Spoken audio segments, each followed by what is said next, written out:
Hello, and welcome to this video review slash rant.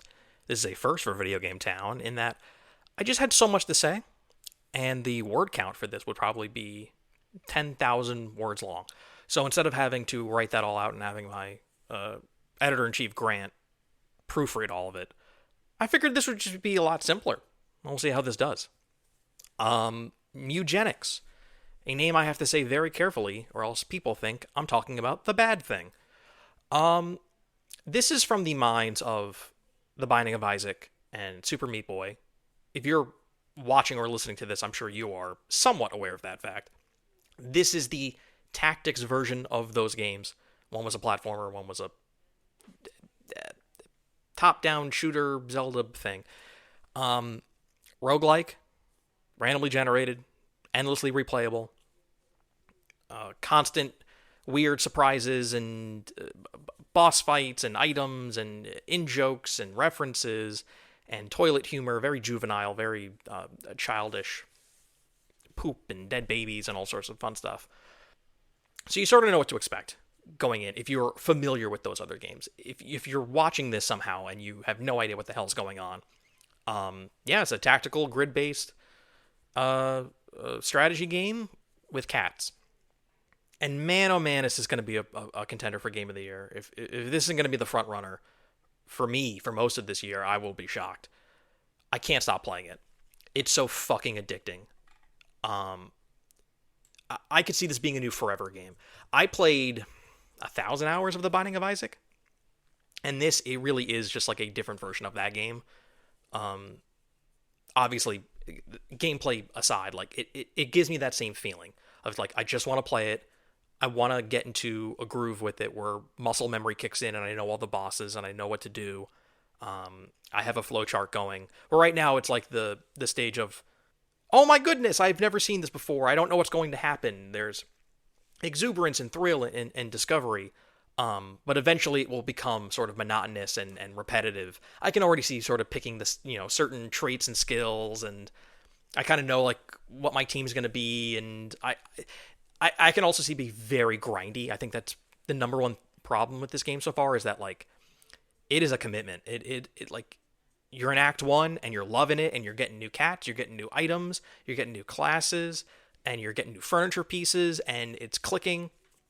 And now I'm in a rut with Act 2. I think I'm like 35 hours in. I'm definitely in a rut where it's like you can absolutely run out of cats, run out of money, run out of Steam. You're not donating cats to upgrade stuff. Like you're just stuck. And then there's these perpetual bosses who will always come every so often, and you have 7 days to prepare.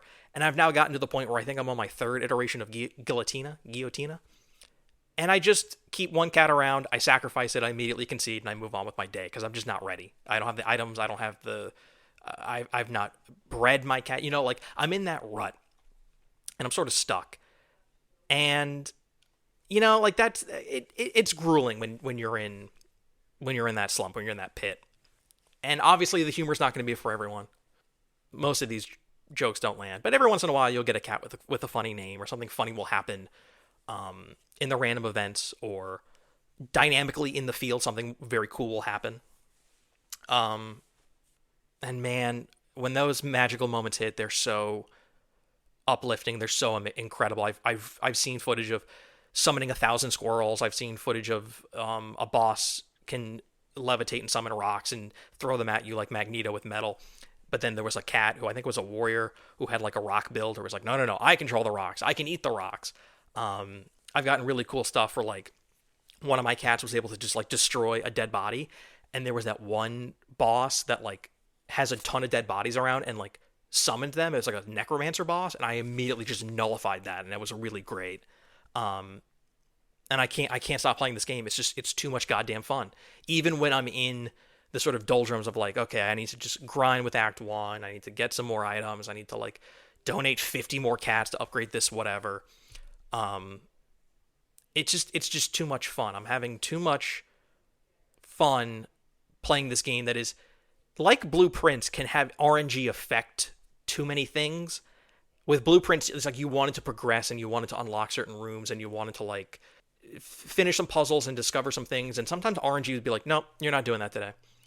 and that can happen where it's like you can't re-roll certain things, and it's like they give you an option for a random event, and they pick a cat with horrible stats, and it's like your whole team's just gonna get injured, and there's nothing you can do about it, and that feels bad. But when things are clicking, man, like that high, whoo, there's nothing better. I'd also like to rename my cats. As much as it is fun to have cats named after streamers or Dark Souls bosses or even cats that I've met IRL. I met a Pongo. Boy oh boy, it would be nice to have some counterplay with the random events. And it would be nice to be able to rename my cats. I know you can tag them. I know at a certain point, if you donate enough to Tink, you can tag them, so you can kind of keep track of them better. If you have like a house with like, I have 3 rooms, but I know you can get to 4 rooms, and there's going to be like way too many cats just walking around. But man, like the whole Mr. Rossetti save scum thing with Steven, the boss from The Binding of Isaac, even if you do it multiple times and you get that like 10% chance on Deja Vu to have a cat like just not do whatever you command it to, I actually beat a final boss in I want to say Act 1. I think I beat the caves after the sewers, having save scum so much that he was like, I'm just taking over all the cats, and he just beat the boss for me. So that was really great. It is a very competent tactics game. It's not Into the Breach. It's not Advance Wars. It's simple enough and easy enough to get into, and it's like a relatively clean UI for the most part, and I love tactical view. I would rather just play the game in tactical view because sometimes there's too much clutter on the screen, with like too many like poops and flies and things in the way, and it can be hard to sort of like navigate certain battlefields, so tactical view is really great. But for the most part, it is relatively straightforward, and that allows the interplay between your cats and min-maxing and how you customize and how you build a team and your comp. Like, it's just like limitless in order to like go through these campaigns, these runs over and over. But it's like infinitely replayable because it's just like there's so many goddamn choices and like ways to do it, even if you are sort of picking the same crap over and over. It's a, I don't want to say beautiful, but it's a beautifully designed game. I'm not super into the breeding so far. I'm sort of just like, I have like a cat in a room who has like 2 7s as a base stat. I'm like sort of just hoping that like strays show up and that gets rolling. But for the most part, I'm grinding away and I'm upgrading my stuff and I'm buying things, and I could just easily see this being a go-to on my Steam Deck for, I don't want to say 1,000 hours like Binding of Isaac, because that had all sorts of DLC. Hopefully this will get that as well. Although the DLC I would assume is just new runs, new enemies, new items. But like, hopefully, yeah, like new classes. Like, hopefully there's even more variety so it doesn't feel stale. Because I am in that rut right now in Act 2 where it's like I'm sort of hitting a wall, and I want to like break through the wall. I want like my cats to be more powerful so I can beat Act 2 and move on to Act 3. So it does not feel like a game designed to just be like, oh yeah, like you can beat it in 30 hours, like you can just get through everything. It seems like it's like, no, you're in for the long haul, buddy. Like you really got to commit to playing this not in the correct way, quote unquote, but like playing it in a way where it's like you're not in it just to breed the cats and look at the cats. Like there's a boss coming, and you can't just take 4 randos and just go and do a run. It's like, no, you actually have to like kind of like think about what you're doing. You have to like really kind of plan carefully ahead. And I guess I love Binding of Isaac because it is so turn off your brain and like just go. Like you really don't have to do any of that crap. I know there are way more meta progressions in Mewgenics. There are more long-term permanent upgrades. In the Binding of Isaac, you beat a bunch of bosses, they sort of check mark with each character. And if you beat certain bosses with Isaac, you get a D6. And if you beat certain bosses with Magdalene, you get that, like, the heart.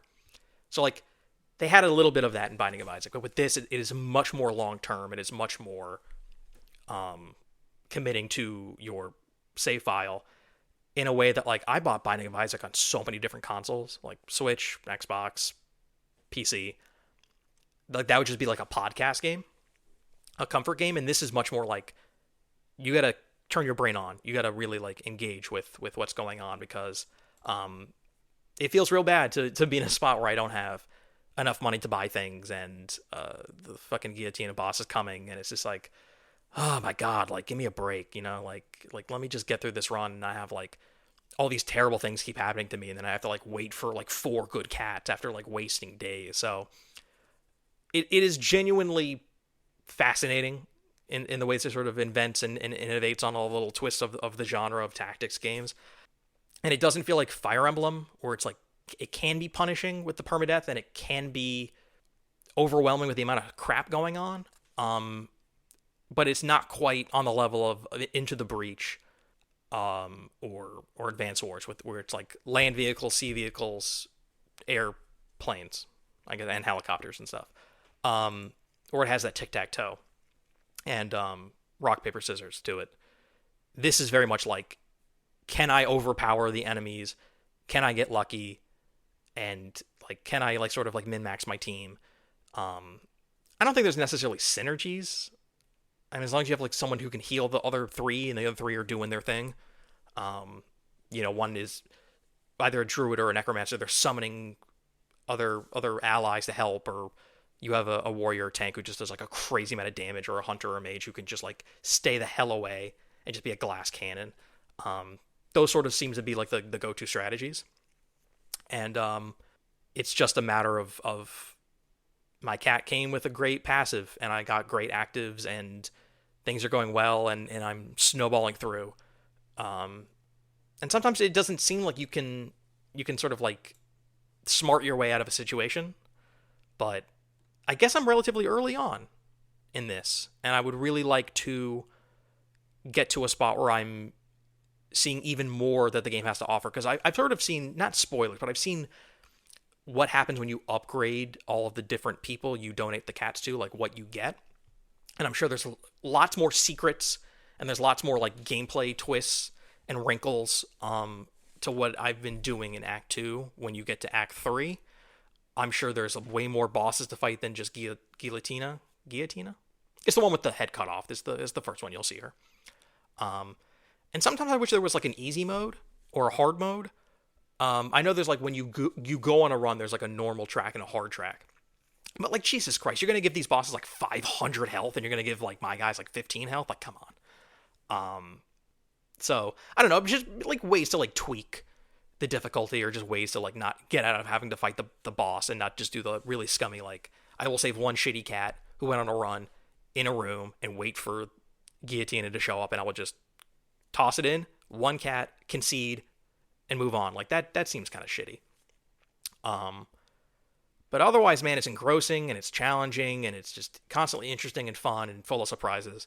And it is essentially the sort of like the best parts of the previous Edmund McMillan, Tyler games. I like the Endless Nah. I don't love it. And it seems like this is the thing where it's like, oh yeah, no, this game has the juice. It's clicking. It's firing on all cylinders. I just like intrinsically get what they're doing, and it took a little bit. There's a little bit of a difficulty curve, a learning curve, to the breeding and the, not like the daycare, not like the management of like, okay, I got to pick up their poo, and you don't really have to deal with too much of that. But like, I could see it becoming a problem when there's like 40 cats in my house. Like I haven't gotten to like, maybe I got to like 15, like 20 feels like way too much. But I can imagine, man, this is, you got to tag these cats, you got to keep track of them, and you got to keep them in certain rooms, and you got to buy furniture for the rooms that, like, this one's for stimulation, this one's for appeal, this one's for comfort, this one is, like, and then there's the mutations, and like, there must be some late game, end game stuff that is just absolutely insane. Maybe there's a way, like, I'd like a way to be able to trade in cats or trade cats, or, like, there's so much possibility for modding and for expansion to this game. I love it. I highly recommend it. It's relatively cheap. I would say cheap. I mean, what is cheap anymore? What is money anymore with inflation and the cost of living? But it's not a full price game. It's only on PC. I would love it to come to more places. This game kicks ass. Game of the year.